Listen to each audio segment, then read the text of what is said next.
నమస్తే, welcome to our channel. ప్రస్తుతం మనతో పాటు ఉన్నారు ఇంటర్నేషనల్ యోగా ఎక్స్పర్ట్ గౌతమ్ గారు. నమస్తే సార్. నమస్తే అండి. థ్యాంక్ యూ సో మచ్ పిలవంగానే వచ్చారు. సో మీ అందరి కోసం ఈరోజు సార్ మనతోటి నీ పెయిన్స్, వెయిట్ లాస్ అన్నిటి రిలేటెడ్ యోగాలో ఏం చేయొచ్చు, అంటే యోగా చేస్తే ఎలా తగ్గించుకోవచ్చు అనేది చిన్న చిన్న ఆసనాలతోటి అందరూ చేసే విధంగా ఈజియెస్ట్ మెథడ్లో ఎలా చేయాలనేది చేస్తారు.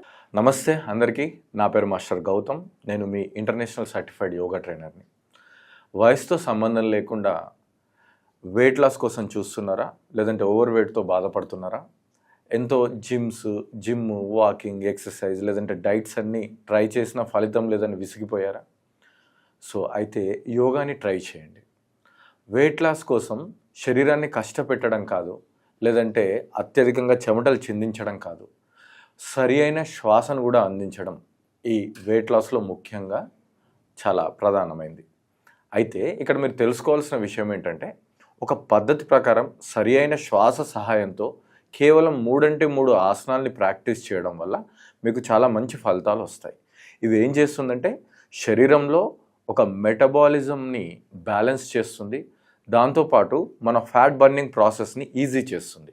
ఈ ప్రాక్టీస్లో మీకు చెమట వచ్చినా చెమట రాకపోయినా ఫలితం మాత్రం వస్తుంది. ఎందుకంటే చెమట రావడం అనేది మన శరీర తత్వం మీద ఆధారపడుతుంది. కొంతమందికి నీళ్ళు ఎక్కువ తాగడం వల్ల చెమట వస్తుంది, కొంతమందికి చెమట రాకపోవచ్చు. It's okay. సో ఈ ప్రాక్టీసెస్ ఏంటో మనం తెలుసుకుందాం. ఈ ప్రాక్టీసెస్కి ముందు మీరు 3 minutes jogging, at the same time 6 rounds సూర్య నమస్కారాలు చేసి బాడీని రెడీ చేయాలి. అప్పుడు ఈ ప్రాక్టీస్ చాలా ఈజీ అవుతుంది. సో ఇంకెందుకు ఆలస్యం, ముఖ్యంగా వెయిట్ లాస్కి మనము చేయాల్సిన 3 ప్రాక్టీస్లో మొదటిది నౌకాసనం. చూడండి, నౌకాసనం ఎలా చేయాలి అంటే, మన 2 కాళ్ళు స్ట్రైట్ చేసి 2 మోకాళ్ళ మీద ఇలా చేతులు పెట్టుకొని వెన్నపూసని ఇలా స్ట్రైట్గా ఉంచండి. ఉంచిన తర్వాత మీ రైట్ లెగ్ని లిఫ్ట్ చేయండి. ఇలా 2 చేతుల్ని స్ట్రైట్ చేసి ఇలా బ్యాలెన్స్ చేసేప్పుడు కళ్ళు మూసి మీ పొట్ట మీద ఫోకస్ చేయండి. ఈ లెగ్ లిఫ్ట్ చేయడం వల్ల పొట్ట మీద, ముఖ్యంగా రైట్ సైడ్ అబ్డామిన్ మీద ఒక ప్రెజర్ క్రియేట్ అవుతుంది. అది మీ యొక్క బాడీ స్ట్రెంగ్త్ని పెంచుతుంది. ఇలా 30 సెకండ్లు. ఒకవేళ మీకు కుదరలేదంటే స్టార్టింగ్లో 10 to 15 seconds కూడా ఉండొచ్చు. 30 సెకండ్లు ఉన్న తర్వాత మెల్లిగా రైట్ లెగ్ని డౌన్ చేసి అలా వెన్నపూసని స్ట్రైట్గా చేసి ఒక 2 నుంచి 3 సార్లు బ్రీత్ ఇన్ బ్రీత్ అవుట్ చేయండి. సేమ్ ప్రాక్టీసు రైట్ లెగ్ తర్వాత లెఫ్ట్ లెగ్తో చేయండి.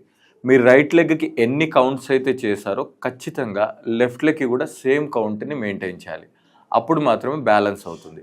రైట్ ఎందుకు చేస్తాం? రైట్ సైడ్ అబ్డామిన్ స్ట్రెంగ్త్ అవ్వడానికి, వెయిట్ లాస్ అవ్వడానికి. లెఫ్ట్ అనేది లెఫ్ట్ సైడ్ అబ్డామిన్ స్ట్రెంగ్త్ అవ్వడానికి, వెయిట్ లాస్ అవ్వడానికి. ఇప్పుడు బోత్ లెగ్స్ లిఫ్ట్ చేద్దాం. ఇది మొత్తం మధ్యలో భాగం స్ట్రెంగ్త్ అవ్వడానికి. సో 2 మోకాళ్ళని సేమ్ చేతులు పట్టుకుని మోకాళ్ళ మీద 2 కాళ్ళని లిఫ్ట్ చేయండి. లిఫ్ట్ చేసిన తర్వాత 2 చేతులు స్ట్రైట్ చేసి కళ్ళు మూసి పొట్ట మీద ఫోకస్ చేయండి. 2 కాళ్ళు లిఫ్ట్ చేయడం మీకు మొదట్లో కష్టంగా ఉంటుంది. అప్పుడు 5 seconds చేసినా పర్లేదు. ఓవరాల్గా 30 secondsకి రీచ్ అవ్వడానికి మీకు 3 to 4 days పడుతుంది. అలా 30 seconds చేసిన తర్వాత మెల్లిగా 2 కాళ్ళని డౌన్ చేయండి. 2 మోకాళ్ళని మీ చేతులు పెట్టుకోండి. మళ్ళీ మెల్లిగా సుఖాసనంలో కూర్చొని ఇలా right side twist, left side twist చేసుకోండి. అప్పుడు మన బాడీ నెక్స్ట్ ప్రాక్టీస్ కోసం రెడీ అవుతుంది. ఇప్పుడు చేసిన right leg, left leg, both leg, ఈ 3 కలిపితే ఒక్క ఆసనమే. ఓకేనా? ఇప్పుడు మనం 2వ ప్రాక్టీస్ చేద్దాం. ఈ 2వ ప్రాక్టీస్లో మనం చేయాల్సింది చాలా ఇంపార్టెంట్.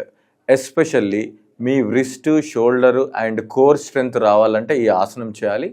ఈ ఆసనాన్ని నేను 2 రకాలుగా చూపిస్తాను. 2 చేతులు ఇలా నేల మీద పెట్టేసి మెల్లిగా ఇలా పర్వతాసన్, ప్లాంక్, పర్వతాసన, ప్లాంక్, పర్వతాసన్, ప్లాంక్. ఈ విధంగా 30 times చేసి బాడీని ప్రిపేర్ చేసుకోవాలి. చేసిన తర్వాత ఇప్పుడు నేను చెప్పాను కదా 2 రకాలుగా చూపిస్తాను. నేను ఇప్పుడు మెయిన్ ప్రాక్టీస్ ఏంటంటే ప్లాంక్లో శరీరాన్ని హోల్డ్ చేయాలి. ఎలా అంటే ఇలా మీ షోల్డర్, హిప్స్ సేమ్ లైన్లో ఉండాలి, హెడ్ రిలాక్స్గా ఉండాలి, మరీ పైకి లిఫ్ట్ చేయకుండా మీ మ్యాట్ నుంచి జస్ట్ ఒక 2 feet దూరంలో కిందికి చూడండి. ఈ ప్రాక్టీస్లో మొత్తం కోర్ అనేది చాలా స్ట్రెంగ్తెన్ అవుతుంది. మనకున్న ఆ స్ట్రెంగ్త్ని బట్టి ఒక 10 నుంచి 20 సెకండ్లు లేదంటే 30 సెకండ్ల వరకు కూడా ఉండొచ్చు. Over a period of A time మీకు స్ట్రెంత్ వచ్చిన తర్వాత మీరు 2 నిమిషాల వరకు కూడా చేసుకోవచ్చు. Knees down. ఓకే, ఇప్పుడు ఈ ప్రాక్టీస్ కొంతమందికి ఇలా స్ట్రైట్గా చేయడం కష్టంగా అనిపిస్తే వాళ్ళు ఎల్బోస్ని నేల మీద పెట్టి ఎల్బో ప్లాంక్ కూడా చేయొచ్చు. ఇలా ఈ ప్రాక్టీస్ ఫస్ట్ దాంతో పోలిస్తే కొంచెం ఈజీ. Same instructions.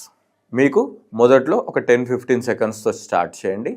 రోజు కొంచెం పెంచుతూ 2 మినిట్స్ వరకు కూడా మీరు రీచ్ అవ్వచ్చు. సో ఈ 2 ప్రాక్టీస్లు చేయండి కంపల్సరీ. ఇప్పుడు మూడో ప్రాక్టీస్ ఏంటంటే వీపు మీద పడుకొని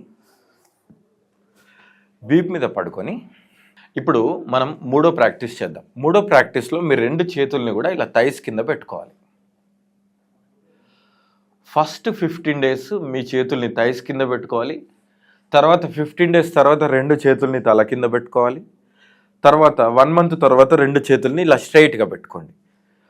ఈ చేతుల మార్పులు అనేది మీ యొక్క స్ట్రెంత్ పెరిగిన కొద్దీ మార్చుకోవచ్చు. బేసిక్గా అయితే మీ హిప్స్ కింద చేతులు పెట్టుకోవడం వల్ల మీరు ఈజీగా చేయగలుగుతారు. ఇక్కడ ఏం చేయాలి అంటే 2 కాళ్ళని 90 డిగ్రీస్లో ఉంచండి చాలు.